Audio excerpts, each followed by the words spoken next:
Alors merci d'être présent, je vous remercie de participer à cette soirée d'anniversaire que nous organisons ici, place du Colonel Fabien, pour les 80 ans de la sécurité sociale. 80 années pour cette belle dame que l'on célèbre ce soir. Et je préfère dire belle dame que vieille dame.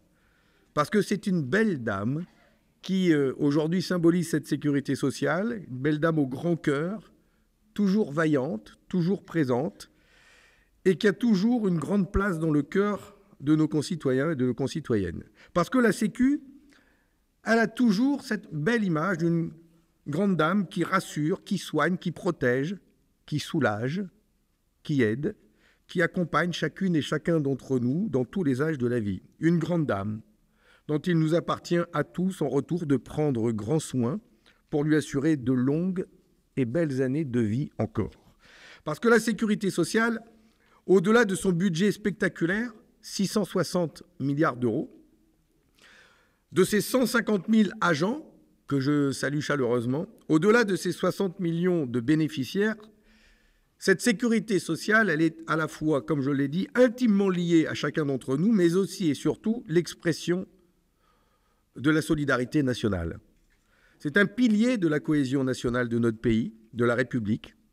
C'est le socle de fraternité sur lequel s'est reconstruite la République à l'issue de la Seconde Guerre mondiale. La sécurité sociale, c'est une expérience pratique du communisme, comme nous le faisons vivre en France.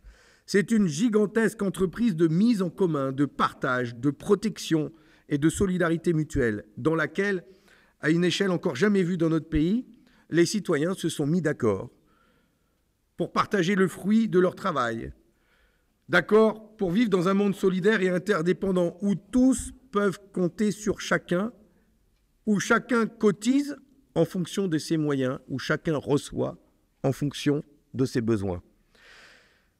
J'ai l'habitude de dire qu'avoir une carte vitale dans la poche, c'est un peu avoir sur soi une carte du Parti communiste français.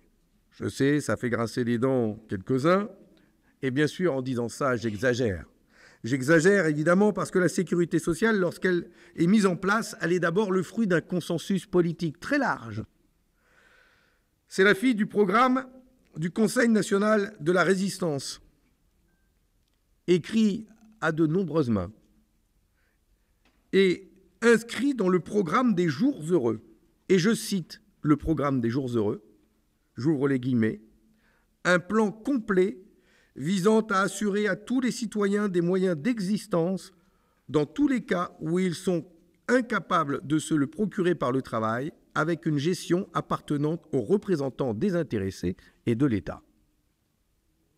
C'est le fruit d'un consensus politique qui a inscrit ce projet dans le programme des jours heureux. Mais ce qui appartient à César doit être rendu à César quand même.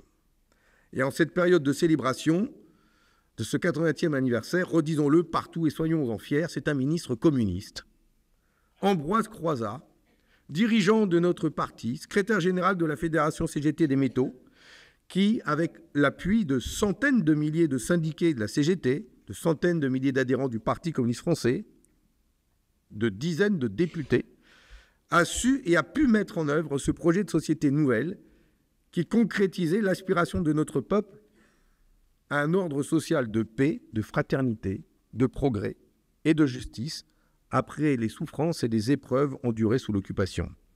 Et c'est pour cela que nous avons décidé de l'afficher en grand, en très grand, sur la façade de notre siège en plein cœur de Paris. C'est une grande responsabilité qui s'impose à nous que de relever le véritable défi de ces 80 ans pour que nous soyons à la hauteur de ce qui s'est fait hier et lui donner aussi des perspectives crédibles d'avenir. Car la Sécu est attaquée. Cette belle et grande dame est attaquée violemment, constamment. Ces attaques, ce n'est pas une histoire nouvelle, car l'histoire de la Sécu suit celle de la lutte des classes, du rapport violent entre le capital et le travail qui s'affrontent dans notre pays depuis la fin de la Seconde Guerre mondiale. De grignotage en grignotage, de renoncement en abandon, les organisations patronales, avec l'aide de l'État bourgeois qui les a à chaque fois accompagnés, a tout fait pour confisquer progressivement cette manne financière qui lui échappe encore et qui représente, je l'ai dit, des centaines de milliards d'euros chaque année. Ils veulent effectivement, eux, tout faire pour vider de son contenu ce qu'ils considèrent toujours comme une absurdité sociale, une anomalie historique. D'ailleurs, les attaques de Gabriel Attal aujourd'hui et du CNPF de Gattaz d'alors sont les mêmes. Et ils utilisent les mêmes mots. En s'attaquant à la Sécu, à chaque fois, ils remettent en cause notre modèle social et les acquis du Conseil national de la résistance. Et ils le disent ouvertement. Et dans le dernier débat que j'ai fait avec Gabriel Attal, il a commencé comme ça, avec la nécessité aujourd'hui de remettre en cause notre modèle social et les acquis du Conseil national de la résistance. Les offensives sont méthodiques, nombreuses. La remise en question de son financement avec 88 milliards de cadeaux faits par l'État aux entreprises en exonération de cotisations sociales est au cœur des débats. Mais il n'y a pas que ça. Je rappelle dans l'histoire qu'il y a eu aussi les ordonnances de 67 qui ont donné la gestion des caisses au monde patronal et à l'État en supprimant les élections au conseil d'administration par les travailleurs salariés. C'est aussi la mise en place de la CSG par Michel Rocard, qui a poussé toujours plus loin la volonté d'étatiser la sécurité sociale en remplaçant la cotisation par un impôt et donc en fiscalisant le financement de la sécurité sociale. Ce sont aussi les ordonnances Juppé en 1996 qui, après l'instauration de la CSG, ont institué le vote par le Parlement d'une loi de financement de la sécurité sociale et de l'ONDAM, les objectifs de dépenses de santé. Et en faisant ça, ils ont complètement dépossédé les travailleurs de sa gestion. Et d'ailleurs, c'est à partir de cette date que tous les ans est voté un PLFSS, un projet de loi de financement de la sécurité sociale, et que le budget de la Sécu rentre dans le budget de la nation et qu'il sert à calculer le déficit de la France inscrit par le traité de Maastricht. Il y a une cohérence en tout ça. Traité de Maastricht 92, 96, budget de la Sécu dans les comptes de la nation et le budget de la Sécu qui compte dans les causes du déficit. Et c'est aussi une bataille sémantique que nous entendons tous les jours autour de la sécurité sociale, quand tous les jours nous entendons parler de charges, quand nous parlons de cotisations sur les salaires. Et c'est une bataille sémantique importante pour dénoncer à travers ce qu'ils appellent des charges le coût du travail. Et c'est d'ailleurs quelque chose dont on entend beaucoup parler aujourd'hui, qui fait même la une des médias, quand la majorité des députés LR, macronistes, centristes et Rassemblement national proposent de rapprocher le salaire net du salaire brut en faisant croire aux salariés, aux ouvriers qu'ils vont pouvoir gagner leur salaire brut en supprimant ce qu'ils appellent des charges et que nous appelons des cotisations sociales, sans jamais poser la question de qui financera la sécurité sociale. Sans jamais poser cette question-là. La Sécu, donc la politique familiale, les accidents du travail, l'assurance maladie et les pensions de retraite. On n'en parle pas. Mais par contre, rapprocher le salaire brut du net tous les jours. Mais qui finance la Sécu, c'est tabou. Tout ça, malgré toutes ces réformes, malgré toutes ces batailles qui ont fait perdre une partie de son sens originel à la sécurité sociale, malgré tout ça, nos concitoyens, nos concitoyennes restent profondément, viscéralement attachés à notre sécurité sociale. C'est la preuve que, quand même, le monde patronal n'a pas gagné la bataille idéologique là-dessus et que nous tenons bon. C'est la preuve aussi que les principes sur lesquels la Sécu a été fondée tiennent bon. Principe de solidarité, principe interprofessionnel, intergénérationnel, principe d'universalité qui permettent à notre nation politique de faire société. Tout cela est bel et bien vivant et à plus de 88% dans l'opinion, s'il vous plaît, monsieur. C'est le fruit aussi d'un combat que nous, communistes avons toujours mené, aux côtés des salariés, aux côtés de la CGT tout particulièrement. Tous convaincus que la défense de la sécurité sociale est intrinsèquement liée à la défense du travail des salariés et des salaires, à la défense des droits qui y sont attachés. Mais bien sûr, il nous faut être vigilants, alertes et combatifs.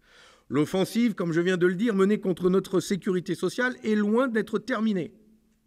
Et les débats qui vont avoir lieu dans les prochains jours, les prochaines semaines, vont mettre la sécurité sociale au cœur de l'actualité. Tous les derniers PLFSS, projet de loi de financement de la sécurité sociale, tous ont cherché à faire des économies sur la Sécu. Et c'est ce qu'ils projettent encore de faire. Ce qui se traduit par des remboursements des médicaments, hausse des mutuelles, fermeture de lits d'hôpitaux, endettement de nos hôpitaux, déserts médicaux. C'est tout ça, les économies faites sur le budget de la sécurité sociale. C'est aussi gel des pensions, non-indexation des pensions sur l'inflation. C'est pour ça que je veux saluer le travail de nos parlementaires qui, à l'Assemblée nationale et au Sénat, en commission ou en séance, se battent pied à pied pour défendre d'autres logiques, d'autres perspectives et qui déploient, comme tu l'as dit ce matin, Yannick, dans l'humanité, autant d'énergie à sauver la sécurité sociale que celle qui a été mise pour la créer. Et c'est effectivement le même niveau de bataille que nous avons face à nous. Je pense aussi à notre collègue Édouard Bénard, député communiste de Seine-Maritime, qui a fait adopter en première lecture une proposition de loi pour que les allocations familiales soient versées dès le premier enfant. Proposition qu'il nous faut faire connaître. C'est aussi avec Yannick Monnet et moi-même la proposition que nous avons fait adopter pour une meilleure prise en charge des soins liés au cancer du sein et qui a été reprise par Katia Pourceau au Sénat et par le groupe communiste du Sénat dans sa niche et qui a permis de faire adopter ce texte de loi. Ce sont ainsi des parlementaires communistes très offensifs qui se battent pour à chaque fois défendre la sécurité sociale, l'élargir, et qui portent aussi la proposition d'inscrire la sécurité sociale dans le marbre de notre Constitution. J'ai ici le projet de loi, la proposition de loi déposée par les parlementaires, les députés communistes au Sénat, constitutionnaliser la... Qu'est-ce que j'ai dit au Sénat? Les députés à l'Assemblée nationale. Une proposition de loi numéro 1782, ainsi appelée « Constitutionnaliser la sécurité sociale ». Ça va permettre d'avoir le débat sur pourquoi c'est important. Le combat, il est donc toujours bien vivant. Et nous sommes aux avant-postes de ce combat. La sécurité sociale, elle est présentée par le MEDEF et tous les libéraux comme un coût qui pèse sur les entreprises, sur le travail, un frein au développement, un anachronisme dans le monde d'aujourd'hui. Et pourtant, notre sécurité sociale, elle est tellement moderne. Et face aux défis du XXIe siècle, je pense à ceux du grand âge, du vieillissement de la population, je pense à la révolution numérique, informationnelle, à la transformation même du monde du travail aujourd'hui. Cette sécurité sociale qui protège, qui soigne, qui finance la retraite, la politique familiale, nous en avons 1000 fois plus besoin. Dans un monde où l'individualisme grandit, nous avons 1000 fois besoin de solidarité intergénérationnelle entre travailleurs. Nous avons 1000 fois besoin de solidarité tout court. Dans un monde où la finance se développe et refuse de contribuer à l'effort de la nation et de solidarité, nous avons beaucoup plus besoin d'un financement assis sur le travail et sur les richesses produites. Oui, nous avons 1000 fois besoin d'une sécurité sociale du XXIe siècle, solide, élargie, bâtie pour durer et pour garantir, je le dis, aux jeunes d'aujourd'hui qu'ils seront protégés demain pour leur retraite et pour le grand âge. Combien de jeunes avec qui je parle n'y croient plus? Il faut continuer à défendre justement ce modèle qui peut leur garantir de s'inscrire dans la vie après le travail. Pour élargir la sécurité sociale, il faudra y consacrer une partie plus importante de la valeur ajoutée. Et c'est donc un nouveau choix de société que nous avons à faire. Et je le dis ce soir, face à l'offensive très forte du MEDEF, de Patrick Martin et des députés de la droite jusqu'à l'extrême droite, qui appellent aujourd'hui à supprimer encore plus de cotisations sociales sur les salaires et qui appelle à faire un grand meeting le 13 octobre prochain, mais j'appelle à ce que nous aussi, nous fassions un grand meeting pour défendre notre modèle social, notre sécurité sociale et notre droit à vivre à égalité et en fraternité dans la République française au XXIe siècle. Soyons nous aussi à l'offensive autant que eux peuvent l'être.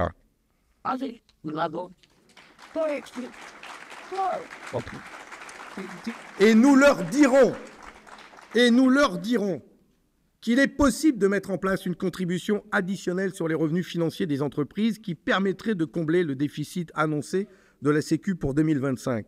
Nous leur dirons qu'il est possible de financer l'abrogation de la retraite, de la réforme de retraite à 64 ans et que nous pouvons nous fixer l'horizon d'une retraite à 60 ans. Nous leur dirons qu'il est possible d'indexer les pensions de retraite sur l'inflation et de les augmenter. Nous leur dirons qu'il est possible de supprimer la CSG sur les pensions de retraite. Oui, il est nécessaire de remettre à plat aussi les exonérations de cotisations patronales et de mettre à l'ordre du jour la possibilité de les conditionner en fonction des engagements des entreprises en faveur de l'emploi, des salaires, de l'égalité femmes-hommes, des investissements faits pour relocaliser les emplois, pour l'environnement, pour le climat. Sur les 211 milliards d'aides publiques versées aux entreprises révélées par la commission d'enquête pilotée par Famille Gay, plus de 80 milliards d'euros correspondent à ces exonérations de cotisations dont bénéficient aujourd'hui des grands groupes qui distribuent des bénéfices, des dividendes par milliards et qui n'ont pas besoin de ces exonérations, mais que l'État pourtant finance et qui, du coup, grève son budget. Chaque euro d'aide publique doit être jugé en fonction de son efficacité sociale, environnementale et économique. Et c'est le combat que nous menons. C'est pour ça que la sécurité sociale, c'est pas que la sécurité sociale. La sécurité sociale, c'est un projet de société. Et c'est le projet de société que nous défendons. Et pour être fidèle, totalement fidèle à Ambroise Croizat, encore aujourd'hui, il faut oser, il faut innover pour s'inscrire dans le XXIe siècle. Et comme le rappelait tout à l'heure Pierre Caillot-Croizat, quand nous avons dévoilé cette carte vitale sur notre siège, cette sécurité sociale a été créée en 1945 à l'issue des premières élections législatives au lendemain de la guerre, quand le Parti communiste français était le premier parti de France, avec le plus grand nombre de députés à l'Assemblée nationale. Et à l'heure où nous parlons aujourd'hui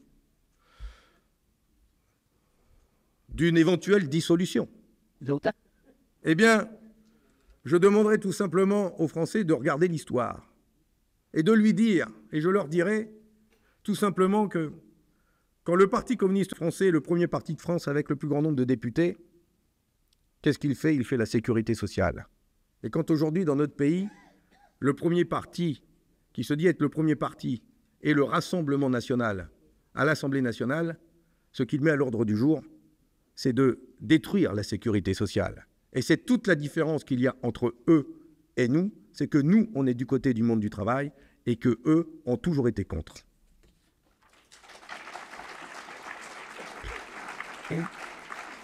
Alors oui, il va falloir se battre pour ce combat politique, pour l'influence que nous avons, et nous aurons besoin de beaucoup de députés communistes pour moderniser notre sécurité sociale, l'inscrire dans ce XXIe siècle, inventer de nouvelles règles, de nouveaux cadres, de nouvelles sources de financement pour mettre toutes les richesses au service du développement humain, tout simplement, au service de l'être humain. C'est notre ambition communiste pour une sécurité sociale du XXIe siècle. Et je dirais, en un mot de conclusion, oui, la Sécu, on l'aime et on la kiffe.